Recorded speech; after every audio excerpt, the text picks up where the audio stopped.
Dust motes danced in the faint light filtering through the blinds.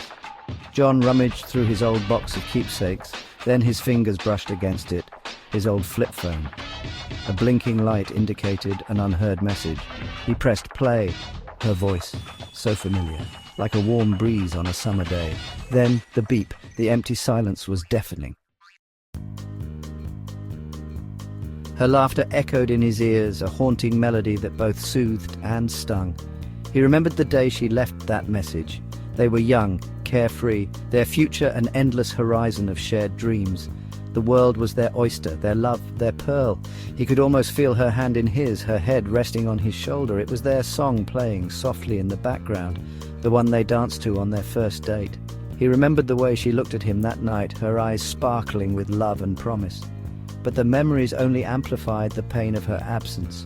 The silence after the voicemail was deafening, a stark reminder of the years that had passed, the miles that now separated them, the love that had slipped through his fingers like grains of sand.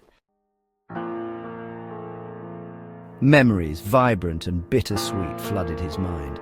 Their first date at the carnival, her delighted screams on the roller coaster still ringing in his ears, picnics in the park, sharing stolen kisses under the shade of a giant oak tree. Lazy Sunday mornings, pancakes and laughter filling their tiny apartment. He remembered their dreams, whispered late at night under a canopy of stars. He wanted to travel the world. She wanted to open a bakery. They dreamed of a future filled with love, laughter, and a family of their own. Each memory was a precious jewel, now locked away in the deepest chambers of his heart. A bittersweet treasure chest of what was and could never be again. He wondered if she ever thought of him, if their past held the same bittersweet ache in her heart. He picked up his phone, his fingers hovering over her name. He hadn't spoken to her in years. What would he say? What was there left to say? He wanted to hear her voice, to tell her he still had that silly keychain she gifted him. He pressed the call button. The ringing tone sounded alien to his ears.